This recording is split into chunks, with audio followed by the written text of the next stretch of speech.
Donc mettre sur pied et mettre dans un état de droit, il y a une justice indépendante.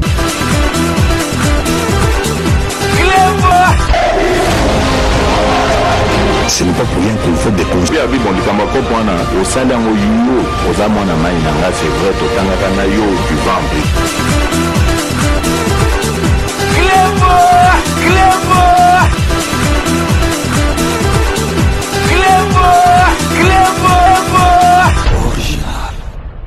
Salut et bienvenue sur Clébois Original. Merci de votre fidélité. 5 minutes avec César Ngadi. Tout le monde est d'accord et il en restera ainsi pendant très longtemps. C'est toujours avec un réel plaisir que je vous retrouve tous les jours pour vous présenter votre émission préférée, 5 minutes avec César Ngadi. 5 minutes à l'élo, Tokolobela, Lisolo Moko, Oyo et Panzanaki d'une façon virale na ba réseaux sociaux. Boyebi ba réseaux sociaux ya ba congolais ezali mingi pona buzoba ata ba émission obiso to salaka lelo soko sali émission moko vraiment bien préparée okomona air mususu batu bakota lebelete parce que boyebi ke awa nakati ya Clébois Original to sala ba émission littéraire to sala ba émission médicale tout ça là ba émission il y a législation donc tout ça là ba masolo belé biso nek tozali à César Ngadi omoni internet ba mona rango on dirait ezali esika moko batu oyo ba sala ka émission bazali bazoba paté ezali une minorité il y a batu moko nde ba bebisa réputation il y a Internet, ezali neti télévision, bon na net na ba chaîne classique, ezali donc télévision sur internet. Donc mutu o neti nga nazali capable. Donc il y a ko présenter émission nyoso tout. Eza na lingala, eza na français, nga na ko sala émission musicale, na ko sala émission politique, na ko sala émission sportive. Donc nyoso tout. Maître Manuel Eschliman, bonjour. J'espère que je n'ai pas écorché votre nom. Non, c'est parfait.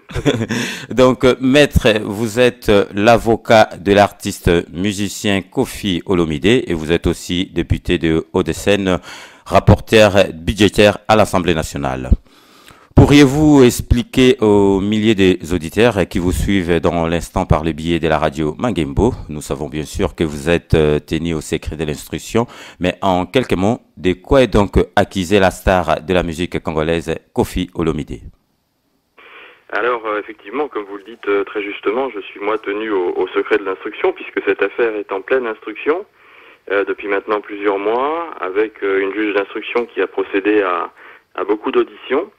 D'ailleurs, nous souhaitons qu'elle procède à d'autres auditions encore éventuellement pour pouvoir compléter son dossier. Très simplement, c'est vrai que Kofi Olomide est accusé de viol, de séquestration par plusieurs de ses ex-danseuses. En l'occurrence, pour l'instant, l'accusation effectivement relève de ces personnes-là.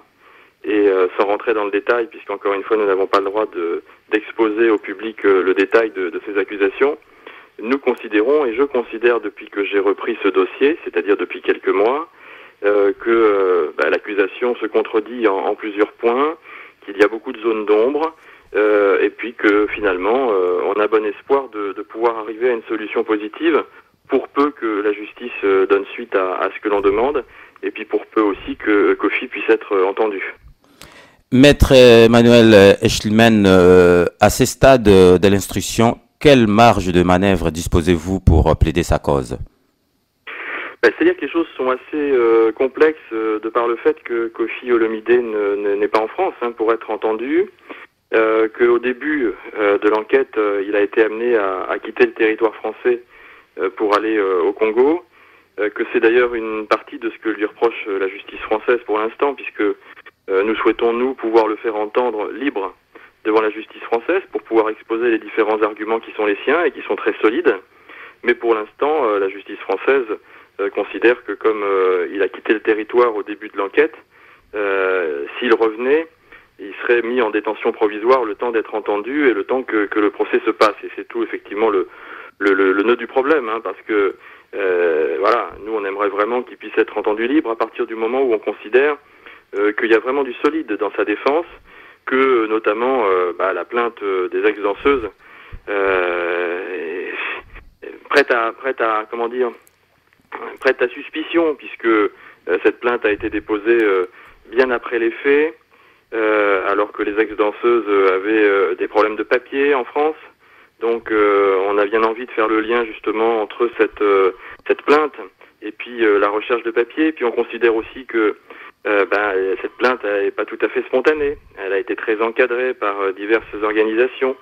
Donc voilà, le problème qui se pose, c'est que tout ça, on a vraiment bien envie de pouvoir l'exposer au fond, mais que le problème qui se pose, c'est simplement pour l'instant un problème de conditions dans lesquelles Kofi pourrait être entendu.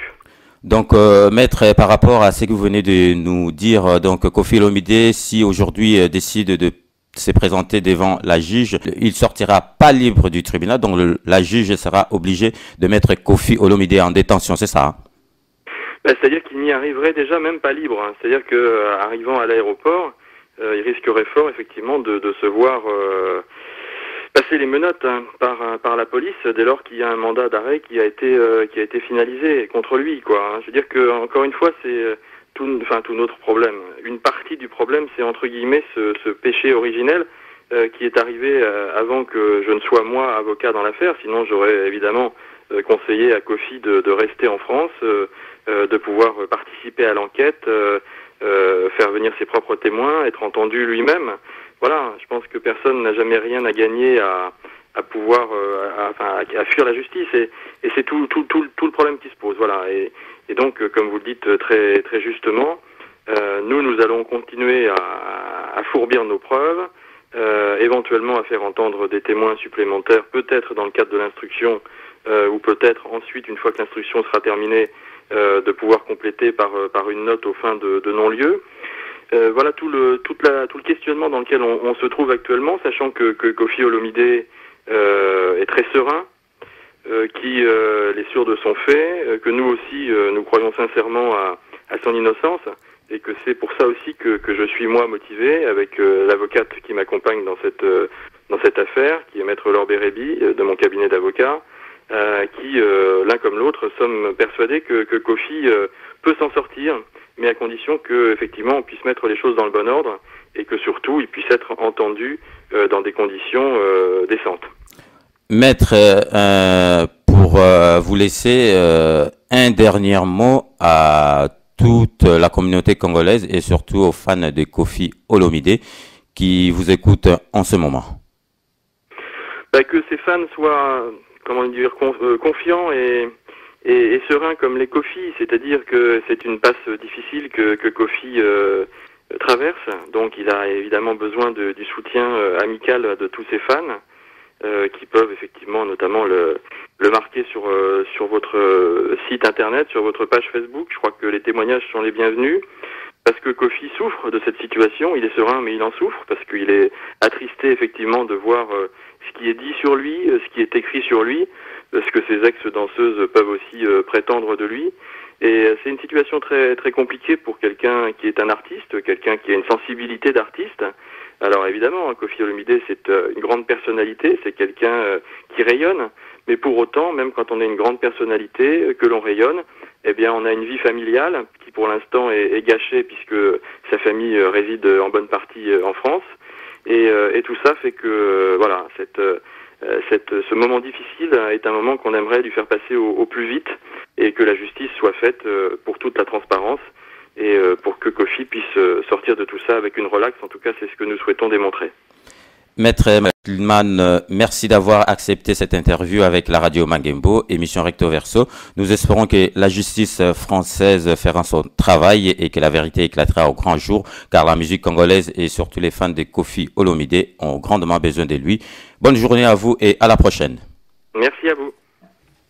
Mais eloko ebe bisaka ba leki na biso bandeko na biso mususu baza na internet balinga ko apprendre te soki oyebisi likambu akomona neti ke vie wana obo écoute aza contre ngai, mais il faut quoi apprendre. On apprend toujours dans la vie, et puis l'expérience s'acquiert en travaillant. Donc masolo mususu ezalité parce que ngai c'est sanga omoni atatala ba titre o ezalaka na biso na kati ya bémission na biso ya internet la plupart je peux dire 80% ezalaka na ba faute d'orthographe est-ce que okoki ko tuna muto ayebite pour a corriger avant au publier vraiment na kati ya internet mukili mobezo mona déjà talaka donc moi je travaille dans le social na travailler na zo recruter batu yebara tant toujours recevoir ba lettre de motivation CV na lettre de motivation soki kaka mbala moko employeur a moni lettre na yo ya motivation bourré de fautes d'orthographe ça déjà déconsidéré tokotanga ku te to tiango pembeni donc congolais mabe na ye après na raté ayokaka son ko apprendre on apprend toujours dans la vie ti nasuka ti okufa soko yebi likambo muninga yebso ngoloba bomba mayele na yokana no o ya koloba na yo parce que les msu orobaksa un plus mais congolais alingi ko apprendre te congolais alingi discussion te congolais pour a argumenter apé sa argument bo solo la polima bo ezate suka bormo na gake et comme mafinga parce que congolais mingi azangaka ba argument donc pour revenir à notre sujet de ce jour, na kati ya 5 minutes na biso ya lelo na ebisi bino na émission lelo boko comprendre tant on a yebsa bino ke batu misusu ya bandoki o ya ba congolais ba journaliste mususu soit disant ba journaliste mais ngana mona kaneti ba journaliste na mona kana ba RTNC na place wa ngazo autodidacte il faut avoir du respect na moto aza autodidacte parce que ayekoli moko. Donc moi je peux présenter une émission en français, je peux présenter une émission en lingala.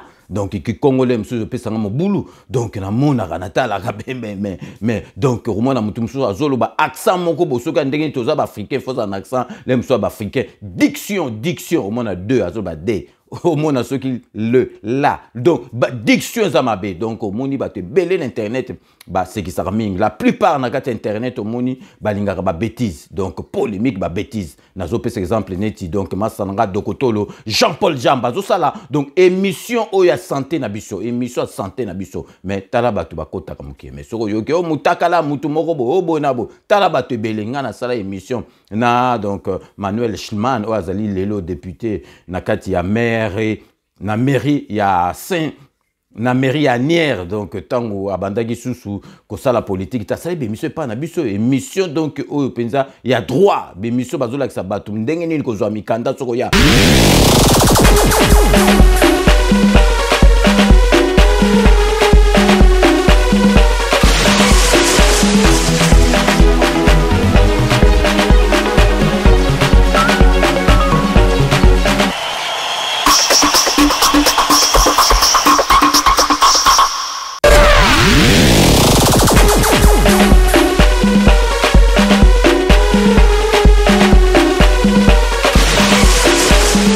Bonjour maître. Bonjour. Ça va? Ça va très bien et vous? Ça va très bien, merci. Les droits des étrangers, c'est le sujet que nous allons aborder dans cette émission. Donc j'aurai plein de questions à vous poser. D'accord. Donc, c'est mieux que je pourrais.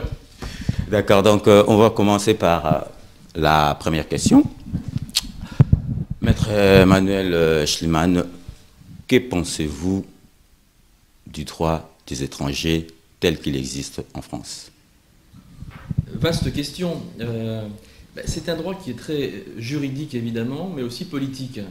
Et c'est un droit qui s'est façonné au long des années en fonction des gouvernements successifs qui sont venus en France. Donc c'est vrai que c'est un droit qui est très particulier parce qu'il y a vraiment souvent le contexte politique qui vient ajouter soit plus de laxisme, soit au contraire plus de dureté à ce droit, selon que les gouvernements veulent donner des signes aux électeurs plutôt de sévérité ou au contraire d'ouverture des frontières. Donc c'est un droit qui est très évolutif, très changeant, assez neuf aussi, donc beaucoup de jurisprudence. Et c'est un droit qui est très, très important, très complet, très dense. Vous voyez par exemple le code de l'entrée et du séjour des étrangers et du droit d'asile. Bon, c'est quand même un gros pavé, donc il faut le connaître, mais ça n'est effectivement que le code, puisque en plus vous avez la jurisprudence qui vient se surajouter à ça. Maître, j'ai quelques questions précises à vous poser. Donc tout d'abord, qu'est-ce que le regroupement familial? Le regroupement familial, c'est la possibilité pour un étranger légalement installé en France, donc dans toutes les formes, hein, évidemment, et en respect des règles en usage, c'est la possibilité pour lui d'accueillir sa famille proche, c'est-à-dire son conjoint légitime et ses enfants mineurs. C'est un vrai droit qui a été façonné évidemment par les textes eux-mêmes, mais aussi par le Conseil constitutionnel, qui a été validé par le Conseil constitutionnel en 1993. Avant lui, c'était le Conseil d'État en 1978. Donc voilà, c'est un vrai soutien, c'est quasiment un droit de l'homme, en tout cas pour moi. D'ailleurs, c'est aussi dans les différentes conventions des droits de l'homme, ce droit est mis en avant, et souvent les jurisprudences s'appuient là-dessus pour valider des droits. Maître, quelle est l'autorité compétente pour statuer sur un regroupement familial? L'autorité compétente, c'est le préfet, qui va avoir 6 mois pour répondre à la demande qui lui est faite. Et alors après, il répond positivement ou négativement. Si après, de toute façon, il n'y a pas de réponse. Mais au total, audience c'est Zalaki.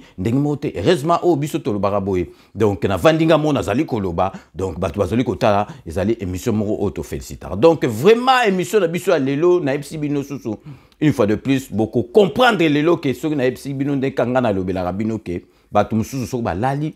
Lamuki bazo boule loko nini bako sala émission lobby oyo eko bebisa bana mboka motema oyo eko bebisa réputation mboka oyo eko bebisa réputation président na biso Fachi Béton, comme le cas oyo bo monaki bino nyonso tout na internet journaliste Paulette qui mutu makambo asalaki nga na epsa bino nga ndenge nazali ya bomona ngate un jour nakoya na sali likambo na ye na zongi na sengi pardon bomona ba torti ninja alakisa ndeko présent azotambola na Porsche na Ferrari donc na nini donc asaleli yango émission tala bo OK na ebité ezali complexe omoni bato mususu place ba 8 to ebité donc on a poto mutu ko tambola mutu kanyoso elakisi te ke soki mutu aza na kati ya mutu kezali ya ye donc bomona après azongi a sengi pardon mais ngai ndenge nazali avant na loba na kanisaka na zokata na yango bomonaka likamususu soke bimi na zokata avant na ya na lingi na vérifier information na zwa information la source pona ya simana bino bomoni na lobelaki makambo te bomonaki donc Paulette ki mutu mwana mwasi oyo aye alakisi photo moko qui n'a rien à voir na congolais, encore moins na conseiller na présidence de la République. Au moment où il y a ce qui est la justice, il faut condamner donc avec préméditation parce que aye kaka boyete ke akosa donc avant ya kosa aboulé na kosala ndenge nini conseiller présent mama Solé le kakuna mingi ati conseiller à la présidence de la République atali siko pour na ti siko na zuneti acteur ozala conseiller président de la République na sa siko ndenge nini alobi ke il faut na loba ke bakangie na aéroport ya Nzile azokende wa il faut na loba Belgique place président de la République abandaki kovanda atali siko na kotia kombo na te il faut na tia kombo baluba André Chibanda Chisabu donc zumona ke azo préparer lukuta nyoso tout donc ya ba professionnel lukuta ya ba professionnel donc bozo mona pour nga na epsaka bino ba misusu mona ka bangwana bazondima makam président de la République a osala te mena sa moto ba ondima mena miso ba ondima te mais parce que misusu ba ina président de la République parce que kaka aza muluba parce que kaka awiti na IDPS donc ba misusu ba mona ka ba luba on dirait donc baza ba congolais te ba luba ba souffrir pour bazwa pouvoir ezalaki na ba Congo ezalaki na Bangala ezalaki na ba Shoili siko muluba azui et puis muluba azui ezali penza donc muluba moko penza obiso tout il faut tous fier combattant moi na papa Tshisekedi mais ba ndoki ya Congo donc vraiment bazo créer karabiloko donc beaucoup mona lelo na relaxa bino beaucoup mona vraiment que o nyoso on a le bac na émission ezalaka ya bosolo donc atali ya ça sundenge ni na continuer ati donc conseiller komba baluba ati siko donc aéroport Nzili destination bakangi azokende wapi Belgique et puis bakanga mutu na 80 bakanga mutu na $800,000 en liquide mutonga za mayelo be azazoba nani yango ayebite ke apoleka na rapport nyoso tout ba aéroport nyoso tout ya monde eza na ba mi okolikisa 10,000 euro te 10 000 dollars te donc yo ya président na 80 000 ato leki na ona kisasa bon ana poto kolega na onde bon mona kaka donc tango panzani parce que congolais a vérifié raté congolais azali émotionnel congolais ça la maramtu une émotion tango kake bimi ale tango surtout ba monia muluba conseiller président donc ba kangi na aéroport azokene Belgique tango kaka ba moni kaka ba donner wana ale et bandi ko panza d'une façon virale et que yo tuna yo ngape na moni yango kaka na moni yango do ba yebi kutute ke ba kozala na tante ke ba tala ba conseiller pe baza sous belete ba tala soki kombo wana ezali parmi ba conseiller et à président de la République ba ko vérifier tant ka ba moni aza muluba azali conseiller à président de la République donc ba kangiye na mbongo aza fa quoi en liquide donc ba donner au nyo surtout et ko seplisa batupo ba sambu sa président de la République po ba sambu sa mboka ezali réuni donc il faut ba panza yango donc yango no mona nga na ba information bo nazala vraiment perplexe nazala vraiment donc méfiant na kenda kambangu te yango bomona itango bimi na tiki na lobi na vérifier masolo na zo répéter sous na bino surtout batu balandaranga na 5 minutes soki likambo ezali bo pesaka confiance na César Ngadi na Kleboa na 5 minutes avec César Ngadi ngasu likambo ezali na koloba so bomoni likambo ke bimi boy na zo lobele yango te donc c'est que c'est du verbage c'est du bobard donc ezali makambu et zangatina donc avant tokota donc na sujet na biso ya lelo na ko lakisa bino nanu avant tokota vraiment na développement sujet na biso na pesi bino nazali ko lakisa bino loko moko esalingai pasi na mawa na motema pasi na mawa na motema boyebi to lakisaki bino na kati ya émission na biso parce que bozila kate ba journaliste wa bandoki ke bazolakisa makambo ya malamu bakolakisaka makambo malamu te o bomonaki neti donc usine ya traitement d'eau ya régie des eaux kuna na mbinze pe bakolakisaka ngoto nyo surtout ezali malamu bato bando lela mai soko tuni lelo na kota njilo tuni lelo na kota mbinza mai siko ekomi kobima donc wana bakolakisaka ngoto to monaki atolakisaki bino bus o ya étudiant président de la République a salaniyo surtout à la réhabilitation ya ba homme salama te bande salama université iniki ne salama ba salangote ati ba wifi kuna donc et salama nanu te président moni ba étudiant ba koki ko souffra te pour na transport a salini bango donc ba bus o ezomema bango Trans Academia mais pas sinama wana motema bino mo botana ba image bus oyo bazoleki bango ba bus oyo asika botala atakutu ba place ezate atakutu soki orate bis botala ndengi bazali komata et puis botala ndengi tokolakisa bino botala ndengi ba zotambola na balabala ba mati donc etondi ba matiti na likolo donc n'ebite betidia bazali bato yo bazali kotanga bazali bato azobate mais comment ils peuvent se comporter na modèle motindo oyo donc ezali ya kokamwa donc n'ebite soki ba mesana kana ba biso ya kala oyo ezali mabende bazovanda neti ba ngula zamba n'ebite soki ba mesana kana wana nazola sabino ba image botala bino moko ndengi ba tondisi bis ba matiti na likolo nazola sabino bis ezotambola ba matiti na likolo donc charge etali bango te bongo siko ba bis yango soki ewumeli te kufi bakoloba susu faute ya président de la République bino moko botala bus ndenge etondi ezotambola na boulevard na biso ezali pasi na mawa na motema.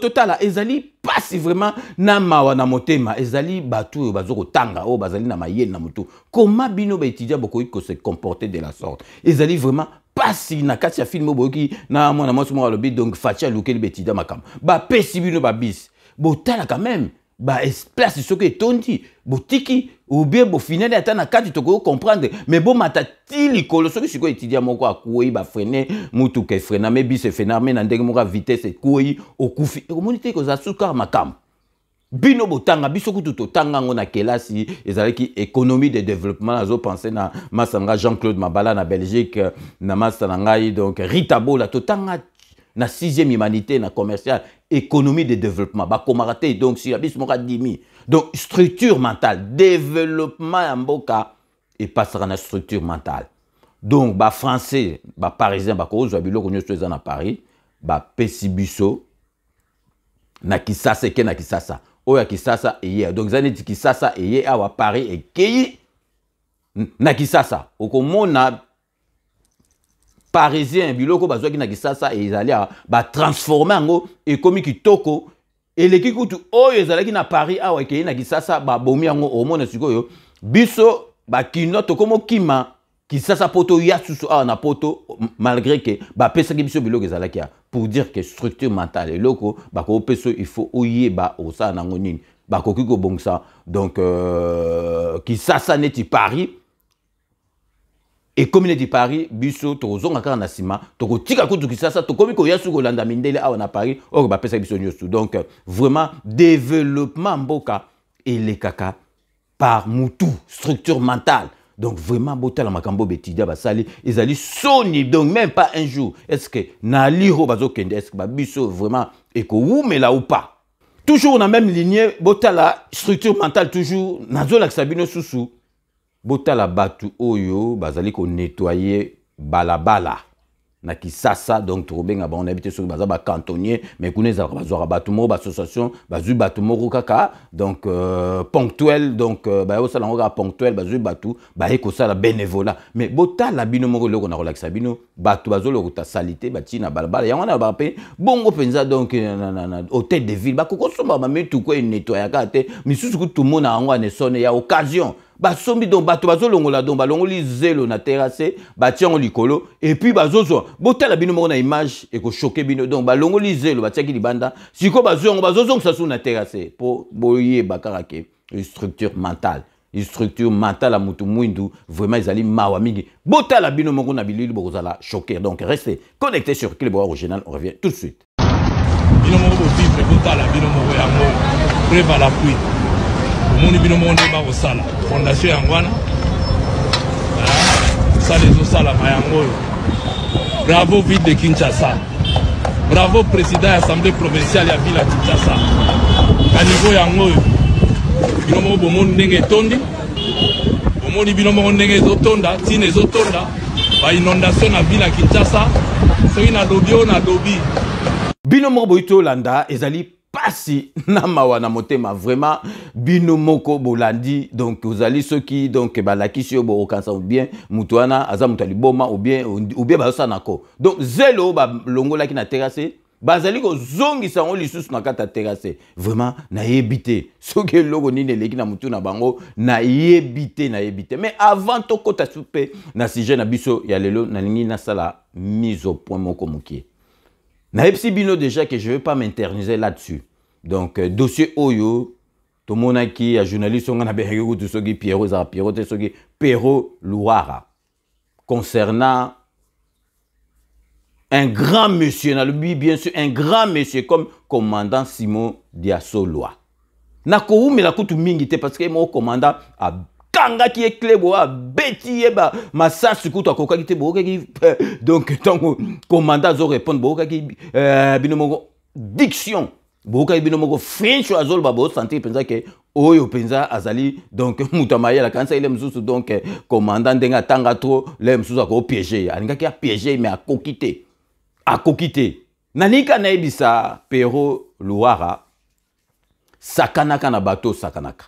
Na lebi na roue mais la coutute na beto ka biloko mopo au comprendre à qui tu as affaire parce que là mususu oyeba kite na bité soko otanga penza livre oyo commandant Simanda Diasoloa akomaki na ndimite ko tanga ngo il faut vraiment otanga livre pour au comprendre que batumsu batushaka bangote commandant Diasoloa za muninga na yote aza même pas na niveau na yo donc bokoki kutu ko solo laté donc na ninga na ebisa yo que yeba ke mutu oyo donc ça là qui ba polémique donc yuzo kansa comme yo bi ba avion commandant Diasoloa asomba ou bien salaba masolo Donc yo yebi compte na ye ya banque, ou yebi ba relation na ye ou azanango et belé wana donc lelo pour ça la société et aviation, ils na kati kuta domaine na ye ozali kokamo. Mais Péro, petit nanga Péro. Sakanaka na bateau sakanaka, mais ko sakana na commanda diaso loate. Aza un grand monsieur na zo epsa yo. Moutou, azali ki pilote à Mobutu pendant donc bah plus de 18 ans pilote à Mobutu ya papa Marshal. Pilote oyo a mema Ali tant ba équipe pour ba bunda en 74 na Foreman yem takino zo Ali na États-Unis d'Amérique a memi Ali.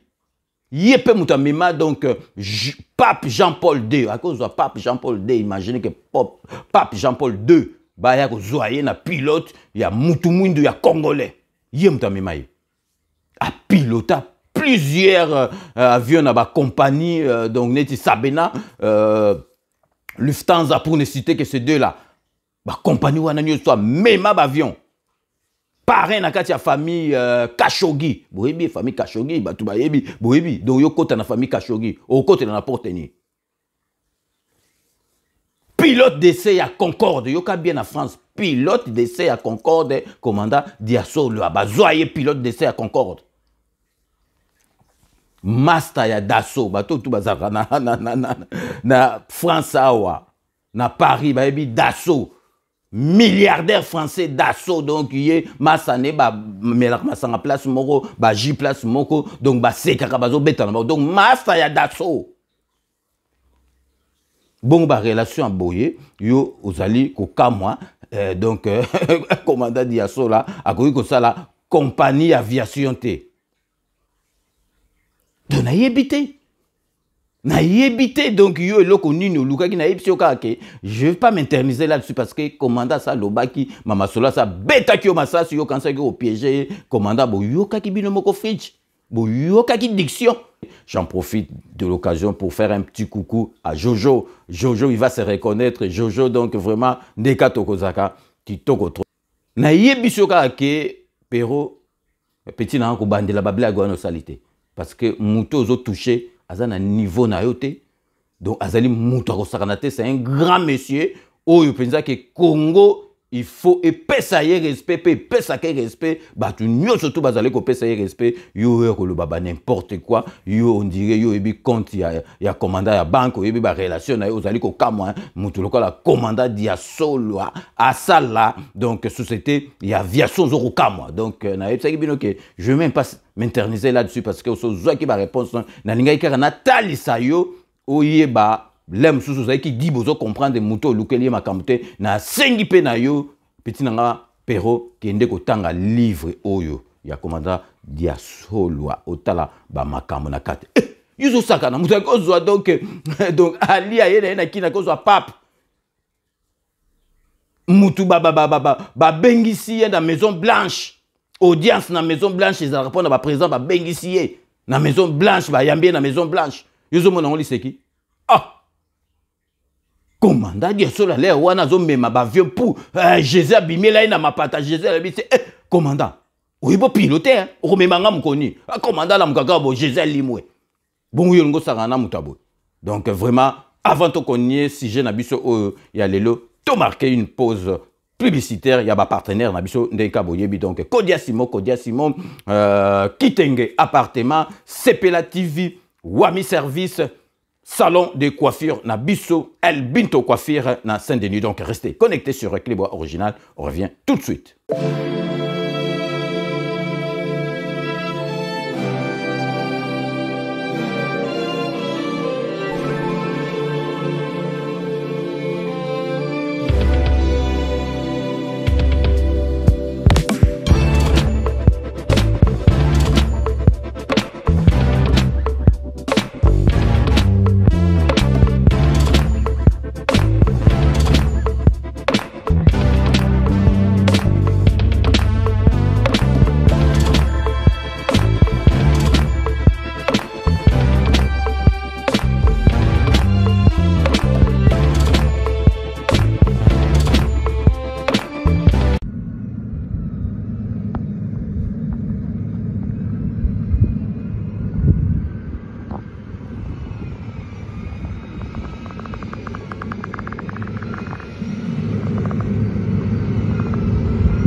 Codiasimo vous propose un crédit immobilier. Vous êtes du Congo ou de sa diaspora?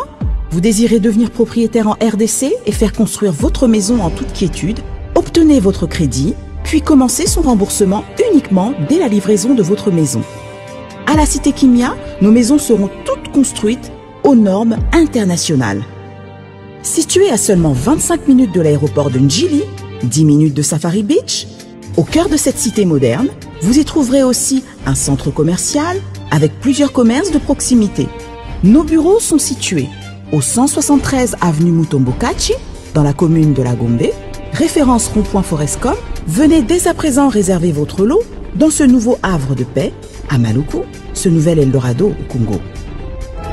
Codiasimo, la meilleure adresse pour construire la vôtre. Kilelo, quitte appart, pichu kitenge. Tu as opé appartement na kacha poto. Solution monani. Ozana posa ya salle à concert, salle ya mariage, pichu kitenge appartement. Osala location ya restaurant, obenga quitte appart, pichu kitenge appartement. Ozana posa ya événement, au défilé de mode, oh ba mama ba roya réunion, oh soki nini. Pichu kitenge appartement quitte appart. Ozana besoin ya louer terrain. Oh na banda otumbaka ntaba na ngai na nenga poto zone industrielle quitte appart pichu kitenge appartement. Olingi ofungola ba bureau quitte appart pichu kitenge appartement. Numéro ya téléphone 0033 75 14 32 126. Benga na quitte appart pichu kitenge appartement. Olingi ko sala achat ya lupangu na poto.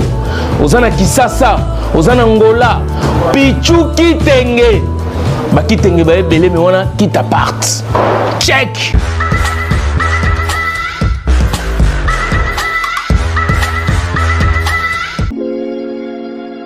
Sepela TV ezali décodeur ya Banamboka. Sepela TV différence nango ezali na ba décodeur mususu o tozalaka nango na kati ya ndaku. Sepela TV botala ngo ezaka mukie. Eza mukie olingi ko voyager ozu yango o voyager nango. Parce que ba décodeur obiso tozalaka nango evandika na ndaku mais Sepela TV déjà eza mukie botala ozu o kolisi yango ka na poche. Na kosi na poche à veste o voyager o memi yango partout dans le monde ici kazo kende. Donc ozaka na besoin ya câble HDMI, courant na internet. Internet est comme partout, courant zalaka partout. Donc ils en a plus de 500 chaînes yo surtout ya kitoko. Bilengi ba choix ya congolais kaka mutaoye bango. Donc congolais kaka mutaye bango. Congolais kaka mutaoye ba elengi nini yo kaka. Donc congolais kaka mutaye bango. Donc c'est Sepela za ya Banamboka. Bozwa abonnement nango okozwa ngo ya ne mobimba okozwa ngo pe par mois. Au bengi bango na ba numéro na bango bozali komona. Donc Sepela TV ezali décodeur ya yo ya ngai. Donc ezali ya bétranger te ezali ya Banamboka. Avec Sepela TV, tout le monde est d'accord et il en restera ainsi pendant très longtemps. Bienvenue dans le monde de Sepela TV. Sepela TV est le décodeur qui vous permet de suivre les chaînes du Congo en direct de la diaspora. Wami Business, votre agence de fret maritime et aérienne. Vend des produits importés, lait de beauté, vin rouge, blanc, rosé, sel, sucre, désodorisant, eau de javel, savon de Marseille, casseroles et divers articles. À Kinshasa, nous sommes sur l'avenue Maringa 83, direction Assosa dans la commune de Kassavu. Pour plus de contacts, appelez-nous au plus 243 85 018 22 17 0033 75 80 96 032. Wami Business, toujours la qualité. Sur Paris, nous sommes au 5 boulevard Ornano 75 018. Wami Business avec Mama Mireille Wankaki, toujours la qualité. Chez Elbito Coiffure, toujours, ça marche comme ça là, avec la diminution là. Toujours.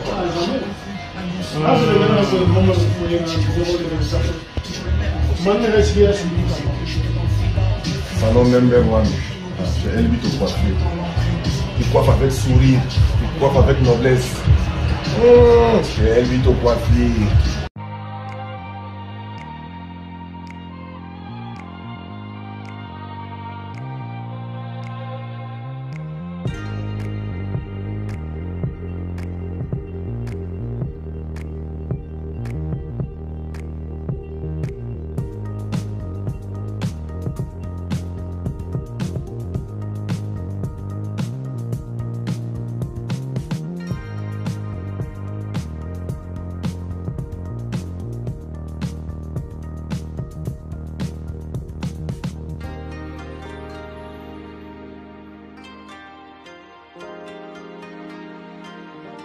Bino moko boiti olanda ba partenaire na biso wana bazali batu ba pesa biso confiance chaque année ba renouveler la confiance na bango donc ezali pe esengo mingi to côté esprit ya ba chinois bomona ba biloko na biso nyo surtout awata na poto ba indien ba koma koteka ba kwanga ba koma koteka ba ndunda na biso na kin pe na ke komona makambuka ya minene eza ba chinois kuto batiki ekomi ba indien. Pourquoi biso te?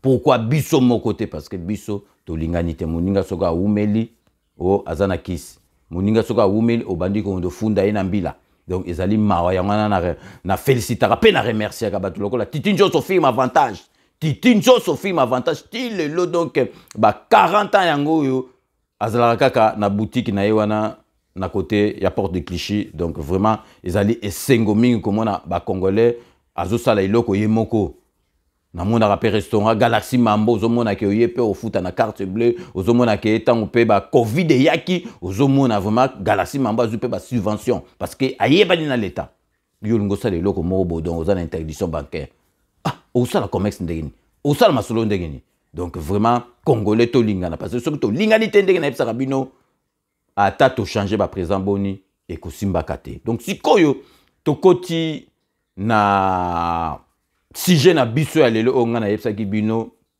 ezali pasi na mawa na motema Paulette oyo makambu oyo asali bomonaki photo oyo na laisi bino photo oyo ça n'a rien à voir na congolais encore moins conseiller président de la République donc ezali yesoki na justice donc bako condamné na infracteur ezali avec préméditation botala donc alamuki alobi na roboule nini abifona loba de conseiller na conseiller wana na robakisa nini azali muluba na luki komba baluba na otala boy bakange na aéroport neti ba conseiller alobi ki faza la muyibi angoleka na mbongo moko boy akende wapi na destination place président de la République abandoko vanda botala baboule ndenge azosangisa baboule kaka po abebisa batu mitema boyebi ke ngai na ba masolo ndenge wana boyebi nazaka moto te parce que na yebi ba marque ndenge babisa boyebi combien de fois na kanga bato na yana ba preuve mutu alobi bona kangi mutu na yebi no ba preuve de bozara na confiance na 5 minutes avec César Ngadi tout le monde est d'accord.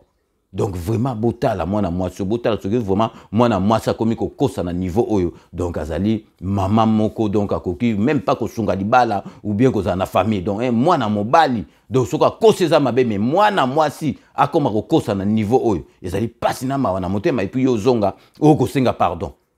Senga pardon, donc yo journaliste, soi-disant professionnel, ce que vous information, il faut vérifier information na yo. Yebe oui tu as mais bino kaka so aucune information. Les ana lien moko ya ko sam sa président de la République, ya ko sam samboko na biso bo vérifier raté faut aller. Bo publier ngombango aller bo tiango na ba groupe na bino na ba page na bino ndenge bo mesana pour esala ka bona suka bo yo senga pardon. Mais ezali soni na niveau na yo. Soi-disant journaliste professionnel au sala ba makamba donc vraiment ezali makamoko donc tokoki ko ndima kuto angote bino moko bozali komona o ngai tango na epsaka bino na kati ya 5 minutes avec César Ngadi batu mususu ba ina Félix Antoine Tshisekedi poza muluba poza na IDPS donc makambo Félix Antoine Tshisekedi au sala ba makambo mususu il fallait sala na ba prédécesseur na ye to koma siko ko tongande ba autoroute kozala ba train à grande vitesse mais toujours sala Félix azoya 4 ans sala makamba mai ba courant donc makambu moko o ezalaki ke fallait sala mabanda kala na Congo na biso botala Félix Antoine Tshisekedi bino bokansi guerre eza liseki guerre ka gamme azo koka lisusu te tala kaka minéré na biso ndenga bandoko tekango na ba pays mususu azozolango mbongo oke biso mo fali tozo mbongo siko donc Félix Antoine Tshisekedi a baki ba contrat tout batona tout ba yesiko na succès pas na biso bibo kansi Kagame akotika masolo kabo a préféré uta kufa bien ndenge mais parce que mboka na eko avancer te. Donc sans biso. Le Rwanda l'année passée a exporté pour près d'$1 milliard d'or et de coltan, dont plus de 90% proviennent de la République démocratique du Congo. Ça c'est documenté, c'est connu. Pour l'or, le principal pays de destination, c'était les Émirats arabes unis, qui n'en pouvaient plus de vivre cette situation et qui se sont rapprochés de nous et avec qui nous avons signé un accord que je dirais historique. Désormais, nous traitons directement avec eux. Tout l'or qui était exporté via Kigali et même via Kampala est en train d'être récolté en République démocratique du Congo, exporté au nom de la République démocratique du Congo. On vous a donné les chiffres. 2021, on a fait à peine 23 kilos d'or. 2022, je crois, 34 kilos d'or. 2023, pour 2 semaines simplement, on était déjà à combien? Une centaine de kilos d'or. Et donc, on est en train d'opérer un grand changement. Et c'est d'ailleurs tout cela qui explique l'agitation du Rwanda. Le Rwanda veut contrôler l'espace pour continuer à faire travailler ces mines clandestines, parfois avec la complicité de certains Congolais, malheureusement, mais c'est là le véritable nœud de la guerre. Et nous sommes en train de le dénouer grâce au courage politique du président de la République. Et je pense que nous sommes, comme l'a dit mon collègue, nous sommes en train de dépouiller le Rwanda de tous ses arguments et nous lui montrons clairement ce qu'il est, ce qu'il fait. Et tous ceux qui ont accepté de couvrir ces méfaits, aujourd'hui, sont de plus en plus réticents parce que c'était inacceptable. C'était de l'or du sang, du coltan du sang, qu'on a fermé les yeux en nous faisant passer nous pour les plus mauvais. Et c'était nous qui étions pointés du doigt dans nos industries de cobalt, etc. Alors que le vrai problème était juste à côté, sur un pays qui était encensé pendant des décennies. Congolais to lingana Congolais to salara makambo malam na lingi na la kisabino parce que donc association parce que l'association fait ça la maka depuis président de la République linga ateke ba nommé ou bio ça lika moko boy pour aider mboka na oza na besoin ka ateke ba nommé association oyo babengi donc l'association Mama Maréchal organise une soirée solidaire des entrepreneurs à Sévran-Bodot le samedi 25 mars à partir de 18h à la salle chrétien. Association Nakombo ya Mama Maréchal ezali ko organiser soirée moko babengi solidaire des entrepreneurs et ko zala samedi le 25 mars 2023 na Sévran-Bodot à partir de 18h. Donc vraiment vous allez komona ndenge ba mama ba komi ko sangana po basala makambu ya malamu boye atabalo ba mama batungaka mboka te ezali lukuta botala. Maman na biso ndenge basangani bazosala soirée moko solidaire ya ba entrepreneur donc organisé par association Mama Maréchal donc samedi le 25 mars 2023 bozangate na Sévran-Bodot bozangate il faut bozala wana na ebike Dikoko Mayanga donc azali na kati ya UDPS France ako zangate wana bino monde na FC bino donc journaliste oyo na kombo ya Paulette qui muntu bomoni masolo a créé ba masolo moko ezali vraiment ya lukuta donc en montant de toutes pièces pour assemble saka présent na biso est-ce que vraiment bato aboye bazoko lia mbonga katumbi bazali sima donc ya fayulu donc vraiment na yebité soki ndenge ni na yebité na yebsaka bino pe na kotika kangote donc soki omoni ba congolais to ko batu mususu bazo esprit na bango ba faible ezali fayulu muta monta ba makambo tout. Talaka yo journaliste oya kapenza na télévision na yebi penza na balongola ki na chaîne ya présent Chabani Record na pesi mbote Chabani Record tokutana ki na ki tozo su tanto tokutana te na masanga Gilbert Biladi donc na rozonga su tokutana toso la kitoko donc ba chasse donc yo vandi penza o créer penza iloko o vandi penza ozali ko solo la on dirait likambo solo o likambo lukuta nani akopesa confiance na ba journaliste abo ezali pasi na ma na motema na ndenge na pesa kabino donc ba misu basusu bayina faci beton parce qu'azali muluba azali muta IDPS azali mwana papa Tshisekedi likamso ezate parce que makambe belé tolbi te ke mboka ebongi nyoso to mboka ebongi te malembe mais oyo président de la République azali ko sala ezali ebele na 4 ans masolo freza asali donc président azali ko ke nzela malami yango il faut biso tout s'enrôler donc avant au voter ou bien au poser candidature il faut s'enrôler ezo passer wala to sengi na batutu bo s'enrôler pour to pesa président de la République deuxième mandat na ye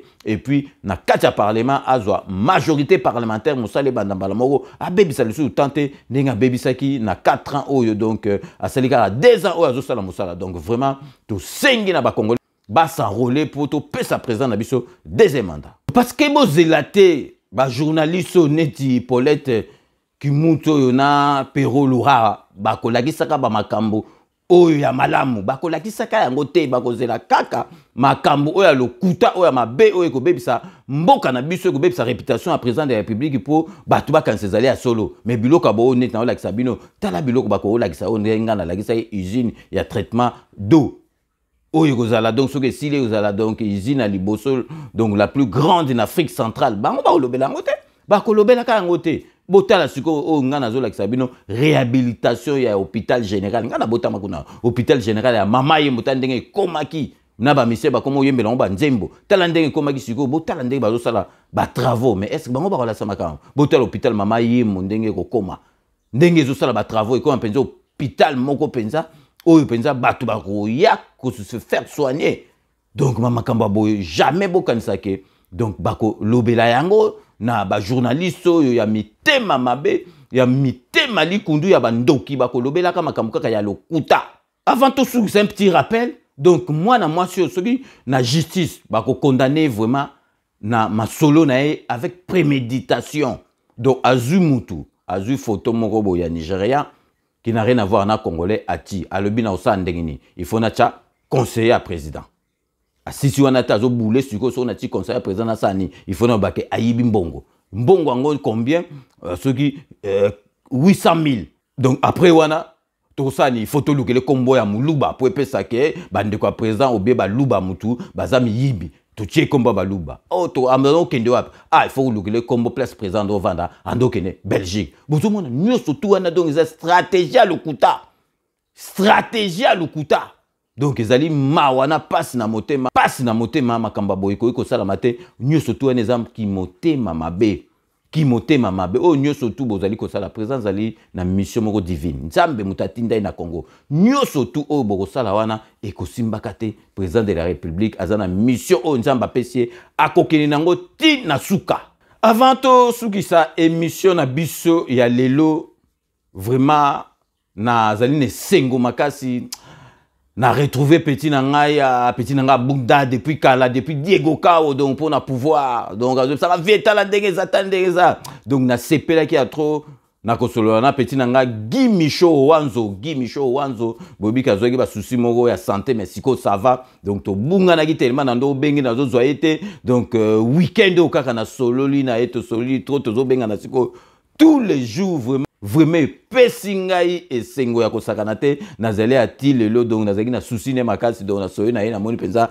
vraiment santé kitoko azali mwana malamu nzamba ko bomba yogi Michaud Wanzo donc yango na lelo na kati émission pour na kosala kuku na récoltaki na sali topo moko boye ya be mission tango bandoko leka depuis donc dans 2018 azoleka na radio nanga na bémission belé botala ndeka bana ko défendre donc président Félix Antoine Tshisekedi UDPS azakolo makambo alobela biso wana ti le salama binomoko bolanda nabilili. Depuis la libération du sénateur Jean-Pierre Bemba, les données politiques du côté de l'opposition ont changé. Avant la dite libération, Félix Tshisekedi était en pole position pour les élections présidentielles.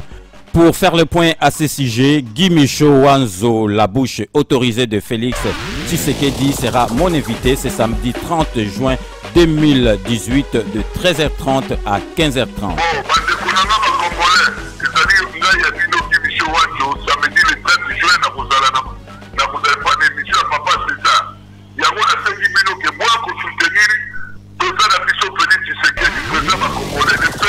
Congolais,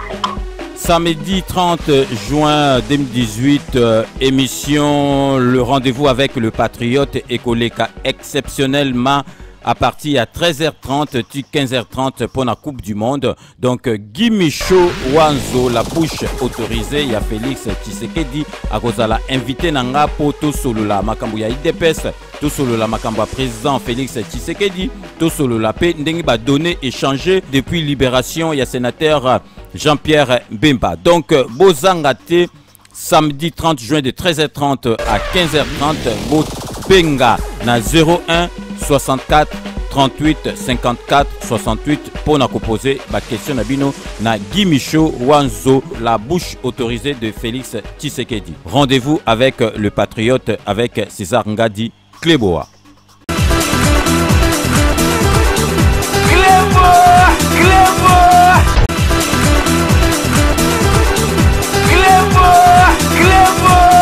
C'est samedi 22 septembre 2018, c'est la rentrée de l'émission Rendez-vous avec le Patriote de César Ngadi Kleboa.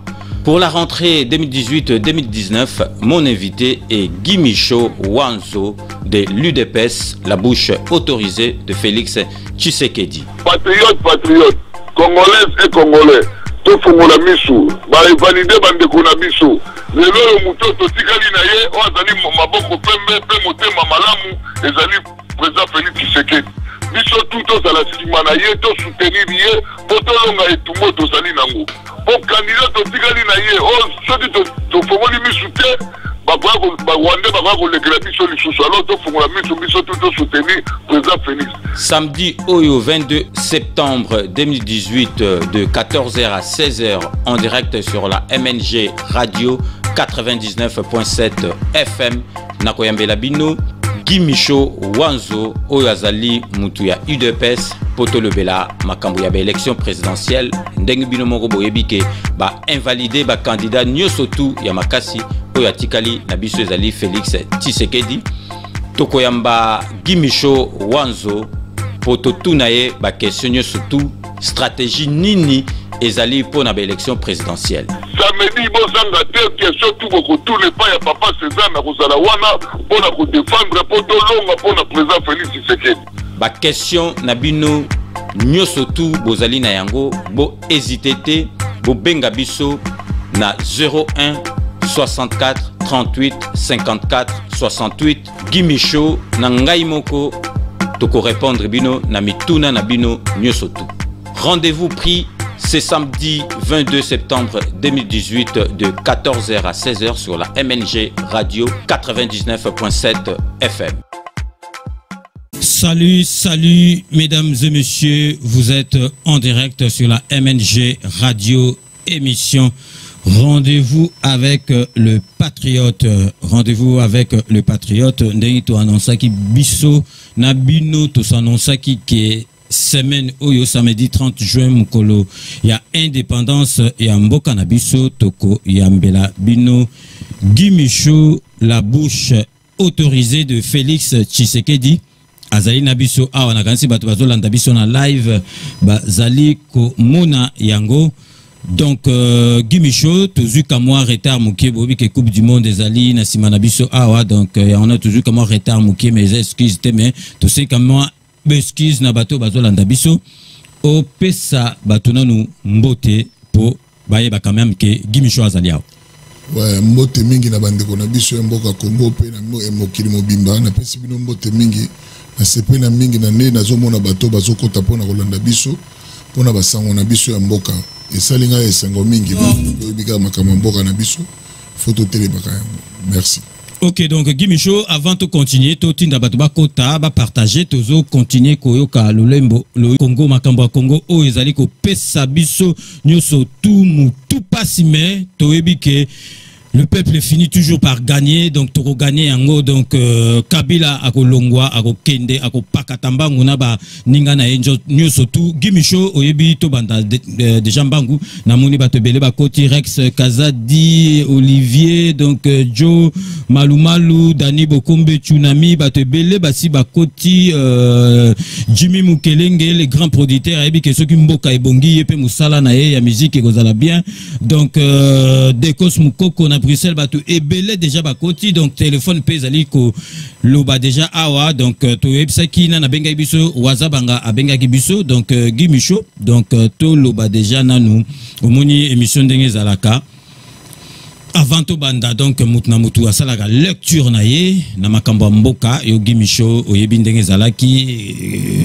Kanambe alias Kabila fala longwa ya 2 ans longwa te ba prolonger ki mbalo ba prolonger te mais azo continuer ko kumba biso azo laksa biso azo inaugurer ba place belé pona laksa biso ke ce gata bo lobby hein yé azalika kamokonji donc après to vandaki to moni Katumbi azalaki na Kamwali Bosso après makambo bimé belé ba nationalité ba passeport ezate Félix aye apusi Félix ba comme vers la fin ba bandoyo kanabacha mutumoko azala liboso bemba bimi donc makambo comme belé donc nanyo surtout wana Guy Michaud wanzo analyse na yezanini. Bon, analyse nga papa César eza pona ke ba to boni soki to tcha ba division te ba Katumbi ba chepembeni o ba nini non. Ouais, Félix non mais ozali kambo analyse nga ezali photo. Eza analyse pona mboka eza ka pona fe mboka ndenge tozo kende makambo eza ndenge nini. Pona mboka makambo eza ko senga unité opposition. Il faut pas Congo eza mboka moko eza munene. Toza près na 60 millions d'habitants. Mboka ne toza na 90 millions d'habitants. Nde toza mboka zo senga opposition moko ezala unité ya la soudé bayokana na ndenge ke baluka babimisa Kanambe na pouvoir. Soki ba opposition eza makasi to bimisa Kanambe mais soki toza na ba question to diviser mutu sali boy eza bien te opposition faisait la soudé ba omoni communauté internationale sur ba moni que opposition oyo eza soudé to ko ça la transition sa Kabila to organiser élection na biso ba sali enrôlement tranquille, pas de problème, pas de machine ya tricherie mais siko makambo eza ndenge nini yozolo basangana donc mais ba opposant on a ba poni mutu mon côté donc Félix Tshisekedi azali Katumbi alobi azozonga kalate to moni mbemba bimia wa donc yo eza ndenge ni solution na yo lobi basangana est-ce que c'est facile pour basangana? Oui, ça c'est facile pour ceux ba objectif de bango to ezali départ ya Kabila ezali po bakuta na bango tout ezali ngo facile faut bakuta na ba solola baluka nanu babimisa nanu Kabila na pouvoir après ndetso to tikali to weba ke batu tout pour ndeto préparer élection moko ezala malamu o ya ko gagner abongisa mboka soki to zolo nanu ke auto partager bo non il faut opposer nyonso auto ebiko azana souci ya mboka basanganisika moko ezala mais yo sikopo na yo donc ceux qui opposa basangani bakoki kopona nani yo ndongo zo mona na bah je réponse c'est yebani na kanisi mais te réponse yebani te po mutu na batu chaque parti bana candidat na bango ozo comprendre neto za bopoto na ezalo na yo po na yo candidat o moni penza ke hein il penza que c'est bon na neti biso na ide peto na candidat so président Félix ozo comprendre ba parti le comment ébélé opposition mais pour l'instant to lukananu to bango moko tamba kusangana ba ko ba mutu nini oyo ya kozala to chia place wana alors neto za boto na opposition za la ini pour to ka départ ya nanu ya Kabila na moment mukio Kabila tikali nango to zala nanu boyoka ni po to za bien sûr to zo ga to ko chia mutu to ko mina ko wela ezana bien te to sangana nanu to ka no départ ya solution ya Kabila pour mboka ezala bien. Ok, donc yo lobby kaka donc basangana mutu oyo zana na mutu aponate donner tu yoza la bouche autorisée ya Félix donc so pe ba poni Félix té ça peut problème té na lobby neto za boya soki lelo nga candidat na candidat na Félix déjà présent Félix na boité mais pour l'instant mboka nanu ezana ba parti politique tout opposition to sangana to yeba na ndenge nini na to bengana kana makene nanu donc élection na décembre pour na wana nanu te élection ezate élection na wana mambalo kutaba élection na so ezaki na élection lelo Kabila bange ba pona dauphin na bango za mambalo kutaba wana bazo sala eza mambalo kutaba élection ezate to luka na opposition ba kanga ba sanga bazala ini ba bunda poka départ ya Kabila papa bazo souffrir to papa. Ok, donc tous on a mutumo dans la ligne, donc il faut le bagama casse parce qu'au parleur na biso awa exactement boulou. Allô? Allô, oui, bonjour. Oui, bonjour. C'est monsieur Wazabanga. Oui, monsieur Wazabanga, donc tozali koyoka yo. Bonjour, monsieur Guy Michaud, la bouche autorisée de Fati. Oui, Azo Kayoloba. Ok. Il y a une question concernant ma question publiée. Est-ce que tu sais que dit à Bolinga Kosala, na gouvernement, il y a Jean-Pierre Bemba, parce que nous sommes comment on dirait Jean-Pierre Bemba, l'intérêt la maçonnerie que Félix, tu sais que dit à Bolinga Kosala, le gouvernement n'a eu comme état un ministre bouillé, quelconque. Deuxième question, il est là, depuis Fatih à l'Obaïké, à cause de la candidat président, PIDP n'est pas voté qui est président de la Bango. Non, tout de suite, il y a des programmes là, il y a des programmes, au petit programme, au petit peu, là, mon solo, kozala na bachantier oyo eza phare to programme oyo eza phare et puis bamosolo yango akozwa wapi. Dernière question, tomoni ke baopposant na biso bacompagnateur donc bakoma le makumu d'abord olie le peuple d'abord le makumu d'abord baye na bamérique baye na parti pardon bakote oyo nyonso mpona ke pression balobela bango. Alors soki lelo Faci akomi na kibokonzi ye mpe akosala akozala dicté kozwa ordre na communauté internationale ou pas? Est-ce que Congo mpenza ezalaka responsable ya destin na ye to te? Soki akoyepesa biso banalyse na ye na 4 questions wana. Et bonne journée. Ok, donc merci. Donc Guy Michaud Hollandi, où est un fervent auditeur Nabiso, Waza Bangabenga Biso Hollande, Nalingi Pena profiter pour Nagoye Bisabatu, Monsieur Soukeba téléphone Denge Benga Ka Awa, tricage et zalité.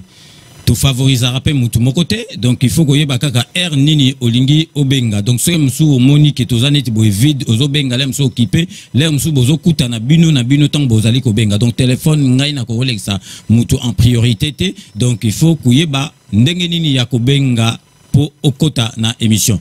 Guy Michaud Anjo na kanisi Hollandi Wazabangata ezali kama na sepa na téléphone. Première question à l'objet, est-ce que Félix Tshisekedi lelo soki Bemba azulem sous pouvoir, est-ce que Félix Tshisekedi akoko ndima asala na Beba? Bon, ne toza boye makambo tozo moni makambo na tout à l'heure na hotel kolobake makambo ya kocha mutu boya zwa boye ne yana kati na ba candidat lelo ba ebele. Ozo comprendre? Ba candidat ba lelo ba zebele ngana ko loba nenda na ko loba teke mbamo pona na moni Mbemba gagner te na idée ya Mbemba te.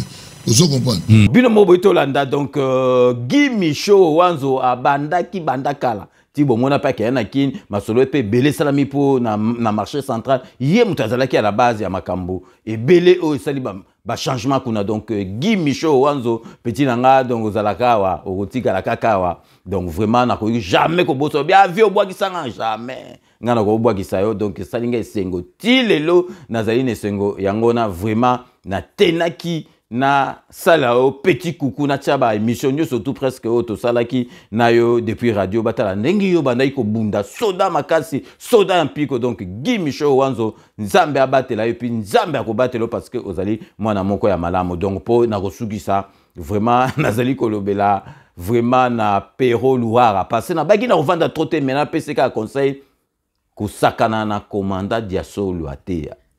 Azali grand monsieur na kati ya Congo, grand monsieur oya solo penza oyo batu na Congo bakopesaka respect o balongola ki ba congolais. Donc n'époque wana po mona pilote des lignes pilote ya mutu mwindu ya congolais bazali ke belete. Donc siko tokomi na suka ya émission na biso ndenge na lobaka ke je vous laisse le soin d'en tirer vos conclusions et de me faire parvenir vos commentaires comme d'ailleurs vous en avez l'habitude. Bobika so tokomi na suka base yango nde makambo tokotika yango te. Donc tozali kopesa mbote to bandara toujours na Londres na honorable Jean Moutala merci na mwasi na ye merci na nyo surtout bosala rapport na 5 minutes avec ses engagés toujours na kati ya Londres. Tozali kopesa mbote na Jano Matundu merci na nyo surtout osala rapport na 5 minutes avec ses engagés toujours na kati ya Londres. Tozali kopesa Marie la beauté naturelle merci na nyo surtout au sala rapport na 5 minutes avec César Ngato clôturaka Londres na José Kano ki kakamene Maître Wera Mukuna, Maître Rajamoule, merci na nyo surtout au sala rapport na 5 minutes avec César Ngato ki na katia Suède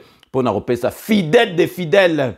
Maman Nabiso Thérèse Kamani fidèle de fidèles ya banana depuis Internet et banda donc azalaka nanga donc ya on a bien que fidèle de fidèles Thérèse Kamani merci na nyo surtout au sala rapport na 5 minutes avec César Ngadito qui ici ko na katia Paris pour na repesa Jean-Marie Chibangu merci na ba partage na vraiment na mon rendez-vous partage avec émission ça prouve vraiment que bolingo zali makasi na katia émission Fifi Filofaria, l'homme à la Mercedes, très très propre. Merci Nanyo surtout au sala rapport na 5 minutes avec César Ngadi. Chai Mukenge, Chai Wabalenge, mon voisin Chai Mukenge, Chai. Merci Nanyo surtout au sala rapport na 5 minutes avec César Ngadi. Mes compliments à madame ton épouse, donc maman Nabiso Tchala. Et puis Toko Bosanakate, Jerry Mukuna. Merci Nanyo surtout au sala rapport na 5 minutes avec César Ngadi. Poutou de Yalola Nakata Bruxelles. Merci Nanyo surtout au sala rapport na 5 minutes avec César Ngadi. Torobo Sanate Nakata Espagne Sika. Vrai chéri Nandenga Mukete Beloti Mavungu. Vrai chéri, merci Nanyo surtout au sala rapport na 5 minutes avec César Ngadi. Tozong Awa Nakata Paris pour na repesa mbote na Sandra Bumba, petit sœur propre Sandra Bumba, merci. Na nyoso tout au sala rapport na 5 minutes avec César Ngadi. Ok, na katia Anvers na Belgique pour na repesa Juvenal Nalutete, merci na contribution na émission na 5 minutes avec César Ngadi à travers Yoto Pesi Batunyo surtout et Anvers Bambote et Belito. Ok, ici koyo na katia Limoges, na base ya Limoges donc vraiment na bossa na binote boyebi kandenge zalaka na base ya Limoges tozali kopesa Evaris Kazadi à travers Evaris Kazadi topesi base surtout il y a Limoges vraiment ba mbote belé na zobosa na binote en tout cas Evaris Kazadi merci na surtout au sala rapport na 5 minutes avec César Ngato zongli na katia Suède pour na pesa Igwe chef béton armé merci na ba commentaire non na monaka ozang sara vraiment te ko commenter ce que émission est koti tokeyi siko na katia Kisasa pour na zalaka vraiment touché na bato Kisasa parce que ba méga bango ba somba tozali ko pesa mbote na Vital Kayamba merci na nyo surtout au sala rapport na 5 minutes avec César Ngato zongi awa na katia Paris pour na pesa JC Diboko témoin ya masolo na Gare du Nord JC Diboko merci na nyo surtout au sala rapport na 5 minutes avec César Ngadi toujours na katia Paris tozali ko pesa mama na biso Maman Nabiso Bilonda. Merci Nanyo surtout au sale rapport na 5 minutes avec César Ngatoke na kata suspend na pesa Zoro Mabiala na mona ki otango mokonza yaki kuna Zoro Mabiala. Merci Nanyo surtout au sale rapport na mboka na op na 5 minutes avec César Ngadi boyebi to sukisaka toujours na Dokotolo Nabiso Jean-Paul Djamba na kata Paris Jean-Paul Djamba merci na au sala rapport na 5 minutes pe na émission na au sala parlo santé au nazali ko senga na batutu ba landa yango. Donc nous sommes arrivés à la fin de ces 5 minutes avec César Ngadi. Merci de l'avoir suivi. Nous allons nous retrouver avec grand plaisir dans 24 heures pour un nouveau numéro. D'ici là, portez-vous bien et à très bientôt. N'oubliez pas, tout le monde est d'accord et il en restera ainsi pendant très très longtemps. Bobo Sanate, Kanambe, Arozwa, Masolo, Nambunchu, Penadikos.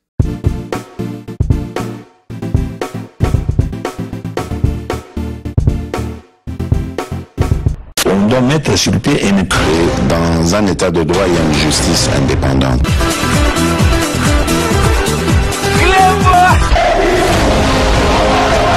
Ce n'est pas pour rien qu'il faut déconstruire. C'est vrai,